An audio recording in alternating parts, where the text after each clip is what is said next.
Hello, guys. What is up? My name is Drew Schembeckler, hosting the Cloud9 Picks NFL DFS analysis presented by DraftKings. Today, we are taking a look at Thanksgiving Day and this nice three-game slate for DFS. I myself am a huge DFS fan and avid player. I play on DraftKings. I do not play on FanDuel, so this video will not be much help to you. Basically, what I'm doing, taking a look at this three game slate for Thursday, trying to find some nuggets and give you some ideas on how to get some good lineups going forward to try and put some money in your pocket. So let's take a look and see what we've got for this slate.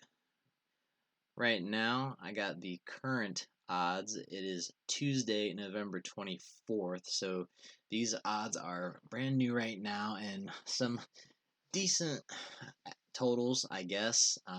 Obviously the first one that stands out is that Houston Detroit game, 51-point total.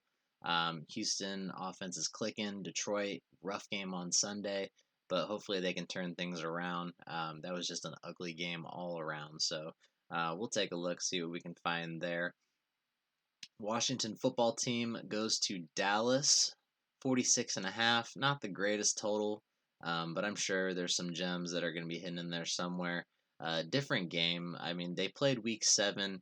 The football team just absolutely destroyed Dallas. Granted, it was a different quarterback. It was Kyle Allen then. Now it is Alex Smith. So that's definitely a game changer. As well as Andy Dalton. A couple weeks have gone by. He's got a couple more games under his belt, chance to develop that chemistry with the Dallas receiving core and just overall better play. So I have a feeling that this game will go a little bit different. Rivalry game, so anything can happen. But I think this game might have the potential to go over 46.5. So definitely some things we can find there. Third game, night game. This is probably the game I'm looking forward to the most. Baltimore travels to Pittsburgh to take on the undefeated Steelers. Ravens going through some hard spots right now. Steelers are flying high, 10-0, undefeated. Again, another classic rivalry game, so anything can happen. Low total, 45. Not the best total. These games, tend to be a little bit on the lower side. But they're definitely going to score points, so it's our job to find out who's going to score those points and get them into our lineups. So let's just take you on a little bit of a history. Week 7, Cowboys and the Washington football team. Like I said, football team dominated 25-3. Antonio Gibson had a great game. 20 carries, 128 yards, and a touchdown. Terry McLaurin, 7 receptions, 90 yards, and a touchdown. Again, that was with Kyle Allen. Alex Smith is now the quarterback there after Kyle Allen got hurt, season-ending injury. So we'll see how that's going. Andy Dalton doing better. So I think this game's going to be a lot different. That game, he was 75 yards, 9 for 19, 0 touchdowns, and 1 interception. Just this past Sunday, he had a lot better stats, 22 for 32, 203 yards, 3 touchdowns, and 1 interception. So he's definitely getting better, developing that chemistry more. So there's potential for this game. Like I said, I think it's a sneaky game to go over the point total that Vegas has for it right now. So Baltimore and Pittsburgh, they also played in Week 7. The spread on this is interesting to me because in Week 7, Pittsburgh won by 4, 28-24, which is the spread now for this game coming up. Roethlisberger, 182 yards, 2 touchdowns. James Conner had a rushing touchdown. Not a lot of yards, 47 yards rushing. But Eric Ebron scored. Chase Claypool scored. Lamar Jackson, decent game for him. He's not nowhere near playing the NFL MVP level he was last year. But Week 7 stats, 208 yards, 2 touchdowns, 2 interceptions, 65 rushing yards. So it is what it is. Interesting fact about this is that just yesterday it was announced that J.K. Dobbins and Mark Ingram had tested positive for COVID-19, so they are put on that reserve COVID list and are not playing this game on Thursday, which frees up the running back position to Gus Edwards, the lone sole back. So that's really interesting because in week 7, he actually had a good game. 16 carries, 87 yards, and a touchdown. And he is at a really good cost efficient price for us. So I have a feeling he's going to be really popular. Going to be a little bit chalky, but I mean, a matchup like that, the stat line he had in week 7, it's just too hard to pass up. So we're going to take a look at it. First game, Houston and Detroit, they have not played this year yet, so it's going to be interesting. But there's a lot of potential in there. I think the Lions could easily turn around. I don't know how exactly that ligament in Matt Stafford's hand is throwing his game off. He did not look the same to me this past Sunday. It looked like it was definitely causing him to not look as fluent as he normally does. But another couple days, rest, practicing, trying to get a handle on things. So let's hope for the best. DeAndre Swift still questionable. Didn't practice yesterday. So if he is going to play, he needs to practice today or tomorrow. Get that practice in so we know for sure. Definitely want to keep tabs on updates for that game to know who is going to be in and who is going to be out. So with that being said, we're going to go over to DraftKings here, take a look at prices, and see what we can come up with. So here we go. QBs, I've noticed taking a look at this, just messing around with the lineups a couple bit. The pricing's really not that bad. You can fit a lot of good lineups. Put a lot of good lineups together. Switch it up, whether you're playing for cash games or tournaments. I don't think chalk players are going to be too much of a factor in this. There's only 3 games, so you have to play, the big guys. The ones that are going to go off. You really don't have a choice, and I don't think it's going to be that big of a factor that's really going to hinder you that much. So the lineups that I'm sticking with, me personally, I tend to go towards quarterbacks that have that rushing potential. Your Deshaun Watsons, Lamar Jacksons. So it just gives you that extra factor if they can score more. Why not? 7,400. He is the most expensive QB on the slate. But again, he's at that 51-point total going against the Lions. The Lions have a horrible run defense. Another reason why I like him, it's been a rule this season. If your fantasy players are playing Detroit and their running backs, start them. Their run defense is horrible. I know the Texans running backs aren't that great to really brag about, but the fact there is that Deshaun, like I mentioned, is a rushing quarterback. So if he does get to break off, he gets outside, has that ability to rush, get some extra yardage, even score a rushing touchdown. Hey, yay for us. So he's probably my favorite quarterback for this 3-game slate. So I'm just gonna build, a lineup, play around, see what we can come up with. I'm not gonna fill it out all the way because I don't want to give you the keys to the kingdom. If it is a winning lineup, I got to leave that to you to try and do what you want, figure out what needs to be done to get that money. So, but let's start out here. So we're going to put Deshaun Watson in there. Me personally, it's kind of a must for me to stack my QB with somebody. Very, very rarely do I ever play a naked QB. By naked, I mean, not pairing him with a receiver or a running back or a tight end, just playing him by himself. I don't really do that. So taking a look at the stats last week, he spread the ball around pretty well. 3 different receivers had at least 5 targets. The leader of that group was Will Fuller, 8 targets, 6 receptions, 80 yards. Didn't score, but still a pretty good stat line.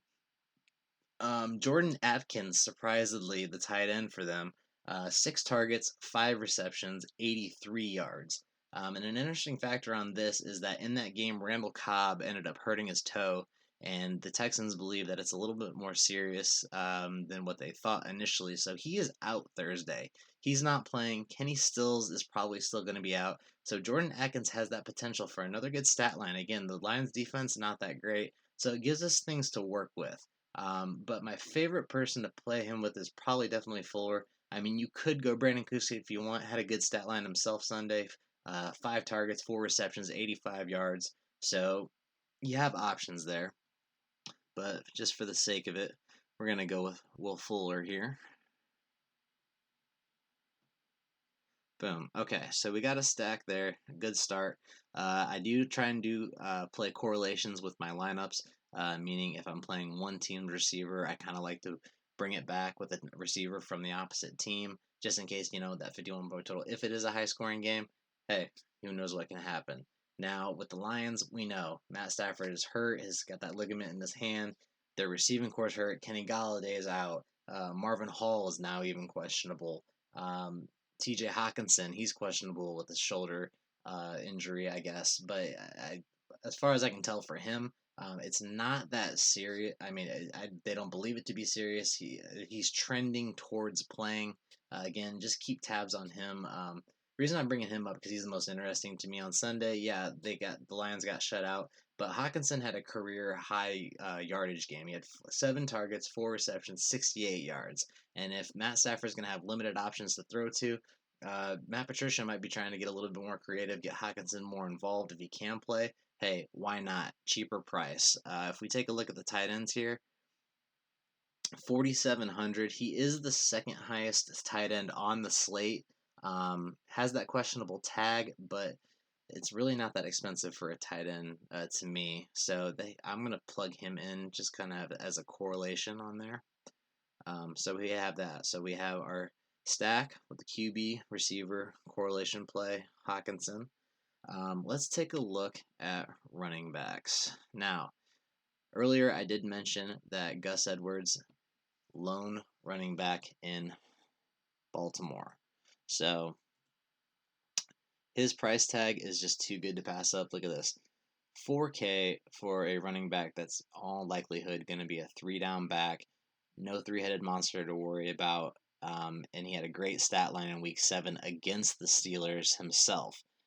So it just makes too much sense not to play him. Week 7, 16 carries, 87 yards, and a touchdown. Why can't he do that again this week?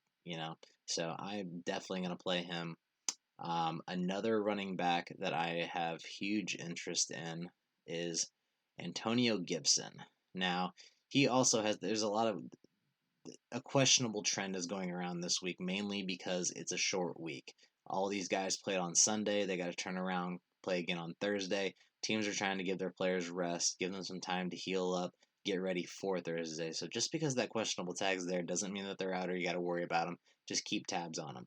Okay? But the reason why I like Antonio Gibson is in Week 7, he had a great stat line. 20 carries, 128 yards, and a touchdown. So we know that Dallas defense, it's had its downs more than ups, and he's been really, really great. So he's definitely worth paying up for, especially since we have Gus Edwards at such a cheap price, 6,000. Not really that big of a deal for me, so I'm gonna plug him in there. Now, if we're taking a look at the rest, 3-game slates, your cheaper positions, obviously defense. We take a look at them; they're always on the cheaper side. We have an average of 5,300, a little over 5,300 right now. That's definitely going to go up as we play defense. A 3-game slate, I really don't think a defense is going to matter too much in this. Not a lot of options to go with. I mean, you're obviously your best bet, the Steelers. As much as the Ravens have been struggling, aside from the game that they played Dallas where the Steelers struggled, their defense has been really good. They've been getting interceptions, scoring defensive touchdowns, getting sacks, you name it. There's a reason why they're undefeated right now. 4,200. They're gonna be obviously probably the chalkiest play on here, but again, I don't think it's gonna matter. So why not, right? So all right, so we got that 2 receivers left in our flex position. Let's see what else. What other gems can we find here? Oh wait, that's right, the Steelers offense. Take a look at these receivers. So you got Terry McLaurin up here at 700. He's 7,000. Apologies. He had potential to be good. Alex Smith, I think he's still trying to work it out. I mean, didn't really have that great of a game on Sunday. 7 targets, 5 receptions, 84 yards. I mean, it's good, but it's not great. So take that for what you will. I am really liking the young receivers on Pittsburgh, Deontay Johnson and Chase Claypool. Chase Claypool has 10 touchdowns on the year as a rookie. He's obviously becoming one of Roethlisberger's favorite targets, always looking for him.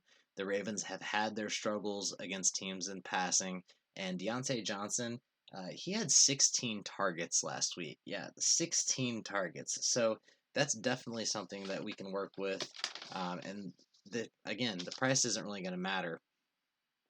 So last week's Deontay Johnson, 16 targets, 12 receptions, 111 yards. There's no reason that he couldn't score as well. So I like those options. So Claypool, he gets more touchdowns. He might be a little bit chalkier to play. So if we are trying to be a little bit different, typically you don't want to follow guys that are hot one week. But I just feel like people might trend more towards Claypool. So I'm going to pay up just that extra 100 to get Deontay Johnson in there. Why not? So 5,500 left. Taking a look at these prices, I mean, you have a lot of options here. We talked about already. Brandon Cooks had a good game on Sunday. Injuries on the wide receiver side for Houston, so he could be getting more looks. Only 5,300. That flex position, even if you wanted to go pay up at running back, Ezekiel Elliott, 6,800.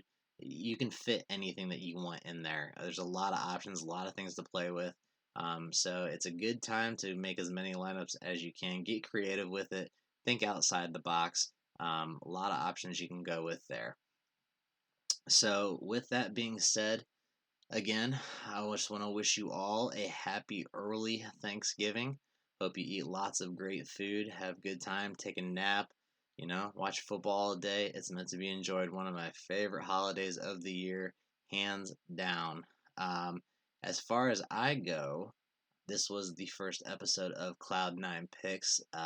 If you like what I had to offer you today and you're interested in seeing more, feel free to let me know. I am on Twitter right now. I just have my own personal account at Drew because I'm a fan of the Bears. If you have questions, thoughts, you can comment below on the video. Hit me up on Twitter. It doesn't really matter. If you like what I had to offer, you like what I had to say, if you want to see more, please subscribe to this video channel. Let me know, and I'll switch it up, come up with different things. I love doing this. If I can help you guys out, that's great. So with that being said, thank you guys so much for watching, and I hope to talk to you guys again soon next week.